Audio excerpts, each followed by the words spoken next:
There's a farmer on the island of Shikoku who matched Japan's highest-yielding industrial rice farms.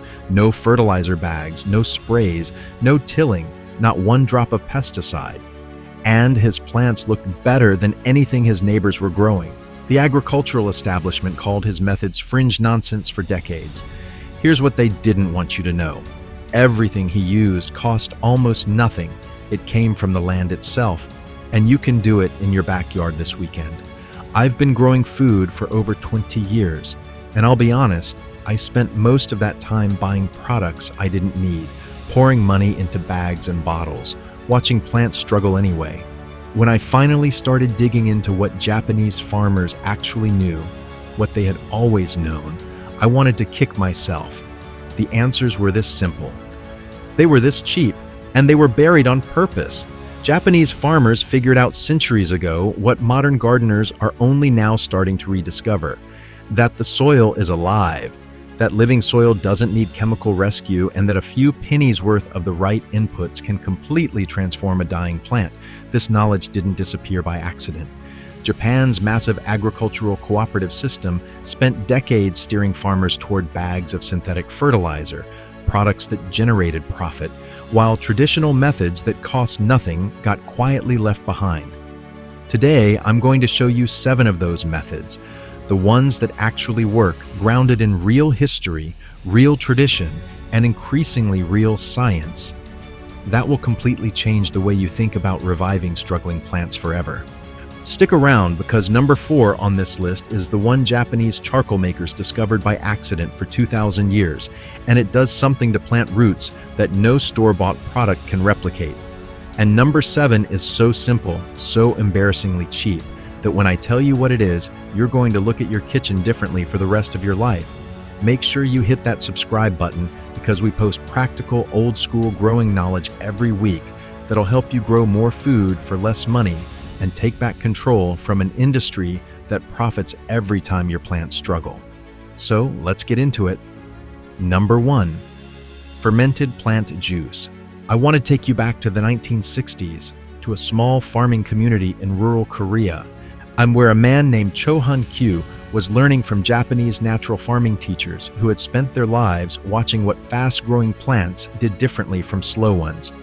What he observed, what those Japanese farmers had noticed long before, was that a plant shooting up in the early morning hours before the sun gets hot is pumping itself full of growth hormones, auxins, cytokinins, gibberellins, the compounds that tell every cell to divide, elongate, reach. And he realized those hormones didn't disappear when you cut those tips. They were right there, waiting to be extracted. The method is almost insultingly simple. Go out just before sunrise. That's when hormone concentrations peak, not ceremony. And harvest the newest, fastest growing shoot tips you can find. Comfrey, mugwort, sweet potato vine, bamboo if you have it. The same species as your struggling plant works even better. Weigh them, mix 1-to-1 by weight with plain brown sugar in a glass jar. The sugar draws the liquid out through osmosis. Cover with cloth, leave at room temperature, and come back in 3 to 7 days. When it smells mildly sweet and slightly alcoholic, not bitter, not rotten, you've got fermented plant juice. Here's why it works. Those growth hormones locked in the plant tissue are now suspended in liquid, preserved by sugar, activated by fermentation, diluted at 1.5 teaspoons per gallon, and applied as a foliar spray or soil drench about an hour before sunset once a week. A stressed plant gets a direct hit of the exact signals it would produce if it were healthy and thriving. I've watched orchids that hadn't bloomed in 2 seasons push out flowers within 6 weeks of this treatment. You're not feeding the plant synthetically, you're reminding it how to grow. One batch costs $1 or $2. That one batch, properly diluted, treats hundreds of plants. Start with your most stubborn plant. You'll understand why Japanese farmers never bothered with the stuff in bottles. Number 2, lactic acid bacteria serum. There's a moment in almost every traditional Japanese kitchen that nobody thought to study. A grandmother rinsing rice before cooking, that cloudy white water going down the drain, every single day for hundreds of years.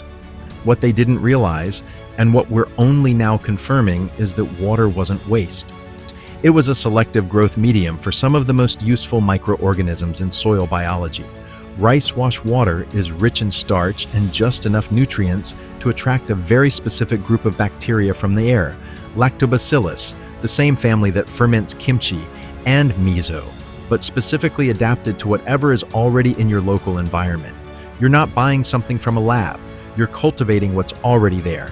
Leave that rinse water in an open jar at room temperature for 3 to 7 days until it smells mildly sour. Then add 1 part of it to 10 parts fresh whole milk. After another 3 to 7 days loosely covered, the milk separates, curds on top, a yellow translucent liquid underneath. That's your concentrated lactic acid bacteria serum. Strain and refrigerate. Dilute 1 teaspoon per gallon and apply to soil every 2 to 3 weeks. These bacteria do 3 things. Nothing in a bottle replicates. They break compacted soil by dissolving mineral bonds. They unlock phosphorus that was chemically trapped in forms plant roots couldn't use, and they crowd out the pathogens responsible for root rot. I've done this for 3 seasons now. My soil smells different, earthier, fuller. Earthworms showed up where I hadn't seen them in years. When the worms come back, the soil is alive again. Number 3, seaweed tea.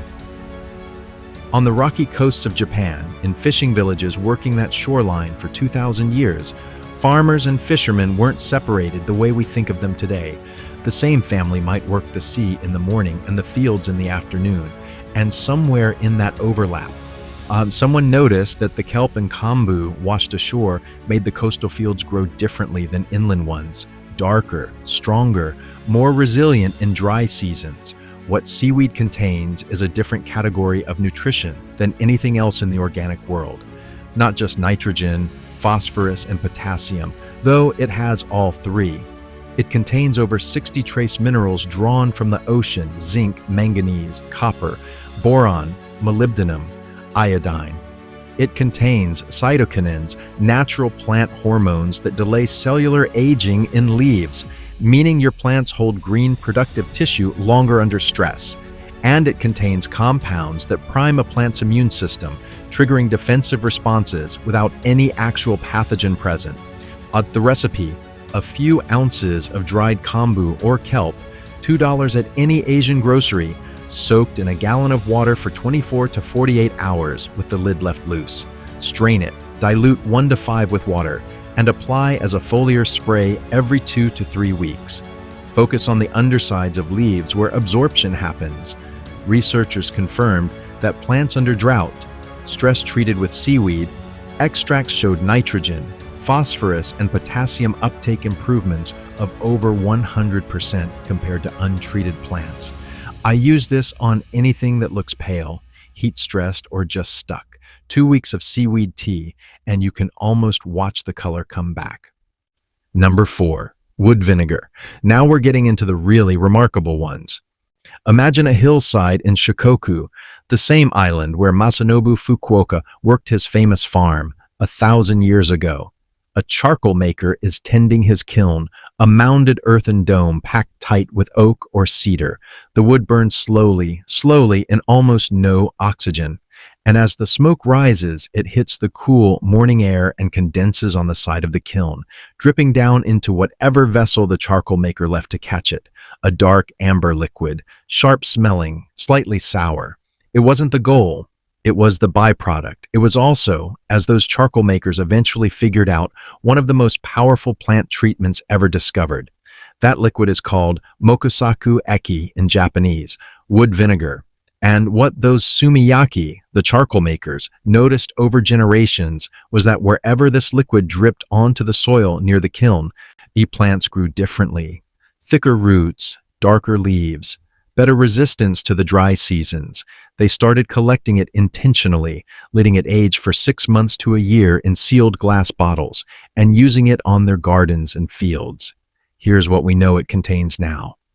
Over 200 distinct bioactive compounds in a single liquid, acidic acid that shifts soil pH in the rhizosphere, phenols from lignin decomposition that suppress fungal pathogens, volatile esters that stimulate chlorophyll production, keratin compounds that mimic the post-fire signals that tell dormant seeds to germinate.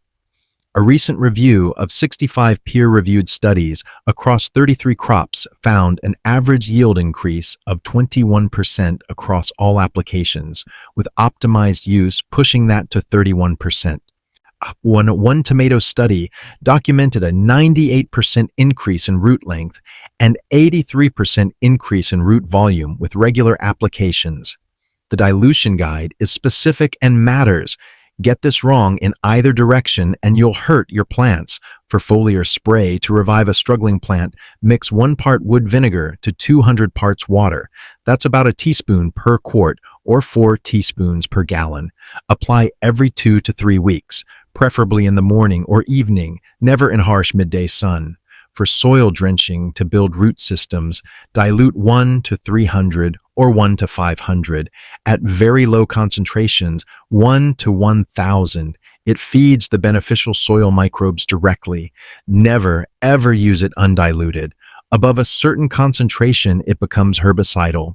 Treat it like a spice, not a main ingredient.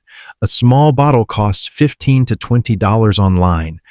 At these dilutions, that bottle lasts months, maybe a full season. The per application cost is under 50 cents. I put this on my tomatoes this past summer.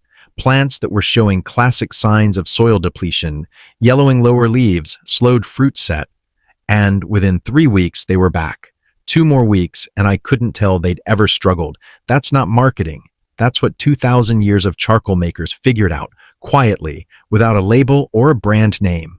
Now, if you're finding this valuable and you're starting to realize just how much has been hiding in plain sight, do me a huge favor. Hit that like button right now. It helps this reach people who are tired of overcomplicating something as ancient as growing food. And if you haven't subscribed yet, click that button and ring the bell. We're building a community of growers who believe that simplicity and working with nature will always beat expensive complexity. All right, let's keep going, because we're just getting to the truly remarkable ones. Number 5, fish amino acids. In Japanese, the New Year's dish called tazukuri, little glazed sardines, literally translates as rice patty maker. Not because sardines look like rice, because for centuries, Japanese coastal farmers dried sardines and buried them in their patties every spring, and the connection between fish and fertility was so fundamental, it became encoded in a festive food. By 1653, Osaka had a dedicated fish fertilizer market. The knowledge that fish feeds plants is older than any synthetic fertilizer by more than 1,000 years. The modern preparation is straightforward. I collect fish scraps, heads, bones, guts, anything a fishmonger would throw away, often free for the asking. Layer them in a bucket with equal weight of brown sugar. The sugar draws moisture out and begins the fermentation that, over 2 to 6 months, breaks fish protein down into free amino acids, immediately bioavailable nitrogen that plant roots absorb directly, bypassing the normal soil conversion that takes weeks. The resulting liquid has roughly 5 parts nitrogen, 2 phosphorus, 2 potassium, plus trace minerals from the bones. Dilute 1 teaspoon per gallon and apply to the root zone every 2 to 3 weeks. I use this primarily on heavy feeders, tomatoes, squash, corn, during peak fruiting when nitrogen demand is highest. One batch started in spring is ready by midsummer, exactly when I need it. The smell during fermentation is genuinely terrible, so keep it sealed outside. The result is plants with a quality I can only describe as effortless. Thick stems, deep green, no straining or reaching, the way a plant looks when it has everything it needs. Number 6, rice water. This is the one that embarrassed me when I first learned it, because I had been pouring it down the drain my whole life. Every time you rinse raw rice before cooking, that cloudy white water contains potassium, calcium, magnesium, B vitamins, amino acids, and most importantly, starch. The starch feeds the beneficial lactobacillus bacteria that build the microbial communities your plant roots depend on. Japanese households have always rinsed rice, always had that water available. And traditional kitchen gardens in Japan were routinely watered with it. Not because anyone had analyzed it in a lab, but because it worked and it cost nothing. Using it is as simple as gardening gets. Rinse your rice, collect the water in a jug, and use it to water your plants within a day or two. Undiluted, applied every 2 to 3 weeks. For something more potent, let the rinse water sit uncovered for 3 days at room temperature until it smells slightly sour. Fermented rice water diluted 1 to 5 with plain water, applied every 1 to 2 weeks. Increases soil bacterial populations measurably and boosts nutrient uptake across multiple growing cycles. Start with leafy greens, lettuce, bok choy, spinach, and you'll see the response within 2 weeks. Darker leaves, faster growth, then use it on everything. I keep a small pitcher next to the kitchen sink now. The rinsing happens anyway. I just catch the water instead of losing it. 2 seconds of effort, 2 seasons of better soil. That's the whole technique. The first common pattern is that when a plant looks stressed, most people reach for liquid fertilizer at full strength. What this approach does instead is address the soil first, because in most cases, a plant isn't struggling due to a nutrient absence. It's struggling because the biology needed to deliver nutrients is absent. Feed the microbes first. The second pattern is treating plants as separate problems. These methods work as a system. Rice water feeds bacteria. LIB serum multiplies them. Fermented plant juice delivers hormones. Wood vinegar builds the root network. Together, they do what no single product does alone. The third pattern is applying once and expecting miracles. Consistent low-dose application over a full season builds cumulative soil health. The first cycle is modest. The second, third are where the real change appears. Patience is the active ingredient. The fourth pattern is spending more when plants look worse. That's exactly the cycle the agricultural supply industry relies on. These methods cost almost nothing and improve with repetition. The less you spend, the more you understand the actual system. And here we are at number 7, the one I saved for last because it represents everything we've talked about today. Masanobu Fukuoka was a microbiologist. He understood the chemistry of soil as well as anyone in Japan when he walked away from his career in 1937 after a bout of pneumonia and a revelation he described as seeing the world clearly for the first time. He went back to his family's hillside farm overlooking Matsuyama Bay. He stopped tilling. He stopped composting in the conventional sense. He stopped weeding with anything but observation and timing. And for the next 7 decades, he produced rice yields that matched the best industrial farms in Japan, without a single bag of purchased input. What Fukuoka understood, and what I think is the deepest truth in all of this, is that a healthy plant is not the result of anything you add. It is the result of everything you stop interrupting. The soil, left alone and fed the right way, knows exactly what to do. The microbes know how to form networks. The roots know how to find what they need. The whole system is already running, has been running for millions of years, and mostly just needs you to stop breaking it. His most iconic practice, number 7 on this list, is clay seed balls. Nindodango in Japanese, you mix 5 parts red clay, 3 parts finished compost, and 1 part mixed seeds of whatever you want to grow. Roll them into balls roughly the size of a marble. Let them dry in the sun for 2 days. Then you don't plant them. You scatter them. You drop them on the surface of the ground and you wait. The clay protects the seeds from birds, insects, and desiccation. When the rain comes, the right rain, at the right moment, it permeates the shell slowly, creates a microenvironment inside the ball. And the seeds that are right for that particular spot in that particular seed, the others wait. Field trials found germination rates increased by over 34% compared to conventionally sown seeds, and yield increases of up to 40% for some crops, all from pressing seeds into balls of clay and compost. I think about that a lot. 40% better yields from something that takes 10 minutes to make and costs nothing. The clay is free if you've got clay soil, and most of us do. The compost is what you've already been making. The seeds are what you already have. What strikes me every time is the philosophy underneath it. You're not forcing anything. You're creating a condition. You're saying, here is what I have to offer. Here is a shelter for the beginning of something, and now I trust the rain to know when to start it. That is the opposite of how most of us garden. Most of us fight. We schedule, we intervene, we buy something every time something goes wrong. Fukuoka spent 70 years on a hillside, demonstrating that the alternative is not laziness. It is a deeper kind of attention. You have to understand the system well enough to know what it needs and what it doesn't. And when you get there, you stop buying things. You stop fighting. You start working with what's already trying to happen. Every single method we've talked about today exists in that tradition. The rice water is a byproduct you already have. The fermented plant juice is made from what's growing in your garden right now. The wood vinegar comes from fire and wood and time. The fish amino acids come from what would otherwise be thrown away. None of it requires a supply chain. None of it requires a credit card. All of it requires you to pay attention, to be patient, and to trust that the biology is more capable than the label on any bottle has ever been. That's what they buried. Not just a technique, a relationship with land that doesn't need them. If you learned something today, hit that like button. It genuinely helps other growers find this channel. Drop a comment below. Are you team rice water, team fermented plant juice, or team wood vinegar? I want to know where you're starting. And if you haven't subscribed yet, hit that button and ring the bell so you never miss a video. The seeds are in the ground. The rain knows what to do. Now, so do you.